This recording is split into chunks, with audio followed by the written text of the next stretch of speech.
Hey Zen fam, have I got a treat for you? Today I have chosen some of my YouTube friends to discuss the best gaming mascots, in their opinion. For me, it's always been hard to nail down a particular gaming mascot that I love. I vacillate between one or another depending on the game I'm playing currently. I think if I had to pick, for me personally, it'd be Aloy. I chuffing love Aloy. I like the fact she takes no nonsense, she's a complete adventure, she's the full package, she looks amazing, she just does cool stuff all the time. You know, her hair is just so cool, and the world she inhabits is just like full and rich and kind of believable and unbelievable in equal measure, and I just think it's good, crunchy sci-fi. So yeah, I would always be picking Aloy. Anyway, I should probably let some of my friends speak for themselves. First up, we will have PS3 Gaming Scotland with his pick. Hi, I'm Michael. I run PS3 Gaming Scotland, which is a variety gaming channel all about PlayStation here on YouTube. I cover retro games to modern games and everything else in between, so hopefully there's something for everybody on the channel. But Zenbloke has kindly asked me to contribute to his recent video. It's all about PlayStation mascots. There are a lot to choose from. For me personally, I have to pick something from the PlayStation 1 generation, and that is Crash Bandicoot. As personally, I love the original trilogy of games, which were recently remastered in the Insane Trilogy. They are some of my favourite Crash Bandicoot games to date. They are quite difficult, but they are really fantastic. So yeah, Crash Bandicoot, what makes him so cool is that he's fighting the good fight, prevent Neo Cortex's plan for world domination, and yeah, he's a hard-working, nice guy with awesome moves. So he is my pick for my favourite PlayStation gaming mascot. Good pick, bro. Okie dokie. Next up, we're going to have a little bit of fun with Irish Nerd Life and what he has chosen. Alan from Irish Nerd Life here. Thank you, Zenbloke, for taking on the question. And so what is my favourite video game mascot? Given my collecting history is very Sega focused, Sega Master System focused, it can really only be this fella. This is kind of what video gaming was to me when I was growing up. It was Sonic, it was Sega. I didn't even really think of the alternative that much, which was Mario. You know, I didn't see him as being this big mascot until I seen Sonic. I mean, put in perspective, in the early 90s, in Europe, what were you going to see? Were you going to see the Super Mario cartoon? Well, maybe. You were much more likely to see Adventures of Sonic the Hedgehog. Were you going to go into a store and see a Mario comic? Probably not, but they had Sonic the comic. Were you going to go into the supermarket and find Mario spaghetti? You think you might, given the sort of connection there, but no, there was Sonic spaghetti, there was Sonic sticker books, there was so much merch.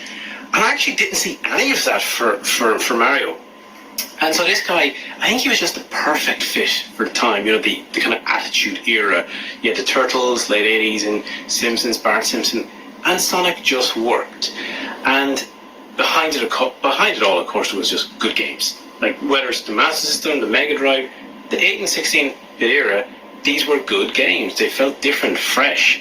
And, like, he had just such character and appeal. So, you know, Sonic 1, it's all about going fast. It's, you know, looking cool. But even the little touches, like, if you don't press anything for a while, you know, Sonic will start, you know, kind of chastising you, tapping his foot, looking across the screen, like, come on, we gotta go, we gotta do something. That just felt like it had so much personality that it really embodied Sega at the time.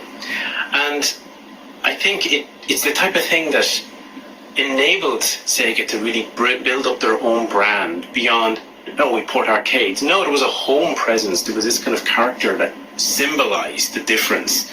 And it didn't help that it just hit me at the right time. So it's kind of funny then that they abandoned this poor fella, really. You know, after the Mega Drive era, you had the Saturn, it's like, where was your Sonic mascot? He was your mascot. He was your brand, and you needed him to propel your brand forward. Today, I don't know that's so true. I don't know that the video game mascot is really such a strong thing. You could say, look, Mario's huge, Mario movie's out, and all that sort of stuff. Yeah, but Nintendo has a big staple of IP that they lean against. If you think of Nintendo, you're thinking of Mario, but you're also thinking of Zelda, you're thinking of Pokemon, Animal Crossing, Donkey Kong, like, there's so many. You think of Sega, you still think of Sonic to a certain degree. You think of Sony, do you do it in Mascot? Microsoft, do you do it in Master Chief? Like, I don't think companies or console providers or anything like that really lean into mascots as they used to, which is a pity, because, you know, it's nice to have a little mascot. Anyway, there's a few thoughts. My favourite was Sonic. Thank you for asking. Ah, yes, of course, the classics. Anyway, we should probably move on to my very good friend, cohort in crime, and just excellent all-round dude, RVG, Retro Video Game Virus, to see what he thinks. Alright there, Craig here from Retro Video Game Virus, RVGV for short.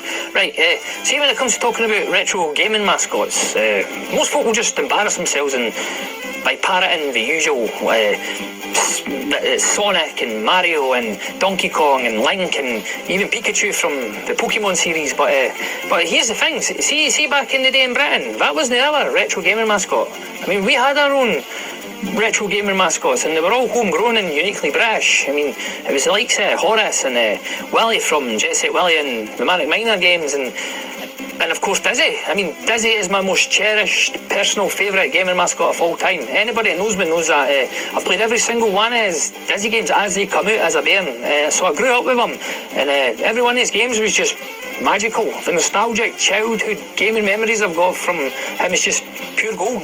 None compares. Don't get me wrong, I mean, Sonic and Mario are amazing. Sonic is my second most favourite gaming mascot after Dizzy, but Dizzy just wins for me. I mean, Sonic was made by a giant gaming corporation like Sega, and then there's Dizzy. It was made by two young teenage twins full of determination and love and imagination, just up in their back bedroom during the early 1980s British bedroom coding craze. I mean, yeah. Even now, whenever I think back to playing the Dizzy games as a kid, all the wee feel-good receptors and synapses in your brain that store nostalgic memories that make you feel emotional and joyful, and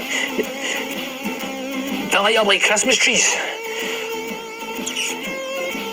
Aye. Somebody new on the scene up next. My pal and yours, Tech Tucker. Let's see what Tech Tucker has to say. Hey Zen fam, this is Tech Tucker here in today's video. I've been invited by Zenbloke to be part of this collaboration, so again, thank you for inviting me for this. Based on this stuff around me, might be a bit obvious who my favourite gaming mascot is, based on the t-shirt I'm wearing, the tattoos on my arms, and all the toys around me. But yeah, my favourite gaming mascot is indeed Sonic the Hedgehog. So the reason Sonic is my favourite gaming mascot is just because he's cool. I really like the character design, he looks cool, the games are good.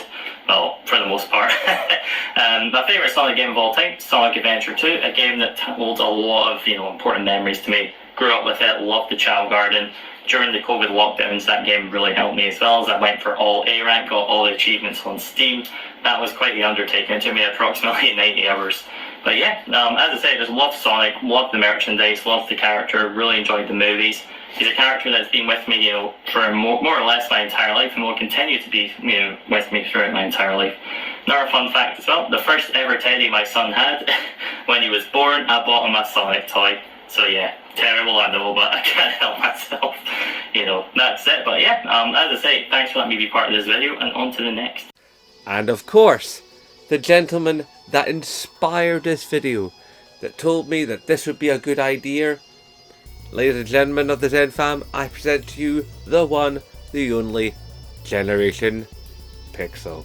I want to talk about video game mascots, absolute pixelated legends, icons of the gaming realm. Well, for me, there's one that stands out, not because he's the greatest of all the icons, of all the mascots, but because he doesn't get spoken about nearly enough. Because I'm quite sure that when I do mention his name here, that a lot of you out there probably won't recognise it. That's mainly due to the fact that he comes from a genre that a lot of people don't play anymore, and definitely don't go back to on a regular basis. That particular genre is a point-and-click adventure, and the mascot, well, He's over there on the screen. He's George Stobart. Now, yes, as I've said, you probably don't know who George Stobart is, and I'm not going to hold it against you if you don't. But what makes George Stobart an absolute legend in my eyes anyway is the fact that he's, well, me and you and probably everyone else you know, because he's nothing more than the generic everyman. George doesn't have superpowers, he didn't go to a fancy educational establishment, and he certainly isn't wealthy enough to buy a host of gadgets and tools to help him do what he needs to do. George just stumbles upon situations that are well above his remit. He's your average American tourist, he's just out for a cup of coffee, and a psychopathic clown blows up the cafe. But what George does next is what makes him different from me and you, and that is,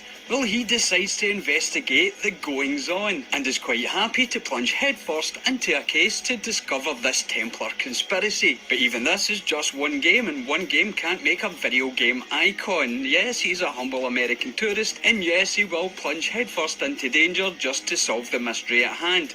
But one game, not enough. But the reason that he's such an icon that he went on to have a second game, The Smoking Mirror. And has he learned his lessons? Well, no. What he does is he goes out, he goes on holiday, and gets right up to his neck in yet another global conspiracy. And again, he's doing this for the very same reason as he did in his first outing, and that's to stop the end of the world and to save you and me. So surely that in turn makes him an icon for the ages, and if you're still saying no, then he did it again, on the PlayStation 2 this time, and we have a broken sword, the Sleeping Dragon. So now we have George Stobart, who started his adventures on the PlayStation, then swiftly moved on to the PlayStation 2, where he stumbled upon yet another conspiracy that he had to solve to save you and me and our planet from ultimate destruction. So does 3 games make George a video game icon and an absolute mascot for the point-and-click genre? And if you're still saying no, then, well, he moved on, and he moved on to this one here, Broken Sword, the Angel of Death, on the PC. So not content just to be on the console saving the world so we can live in peace, he decided to switch over to the PC Master Race and save some of those as well. So surely now, 4 games spanning 3 generations, George Stobart has worked his way into your heart. He has become a video game icon and an absolute paragon mascot for the point-and-click genre. And if you're still saying no, then, well, there's another thing I should bring out, and that is the PlayStation 4 game, Broken Sword 5, The Serpent's Curse. And yet again we see our hapless American tourist going out into the world once more, and this time to stop a curse created by the devil himself. So now we have multiple generations, 5 games, and a hapless hero who is no more special than either you nor me or anyone else we know. And what better icon could you have for a video game than just a regular Joe like George Stobart? I mean, he's just like me, he's just like you. He's the perfect video game icon and an absolute mascot of the point-and-click genre. And don't listen to anyone out there who will quite foolishly tell you that that fool from Monkey Island is the true mascot of point-and-click adventures. Well, he's not. It's George Stobart. He's the #1 point-and-click mascot, and he's an absolute video game icon for all times. And if you don't believe me, well, just pop out there, pick up the games for yourself, and check out George for yourself. Well, I certainly hope you enjoyed that, Zen fam. I do intend to hopefully at some point in the very near future do a second episode of this. I think this has been quite a good little video, so keep your eyes and ears on the notification tab. There will probably be another one of these coming in the relatively near future. Anyway, you know the drill. Hashtag support Scottish YouTubers, and of course, as always, aye, nae bother.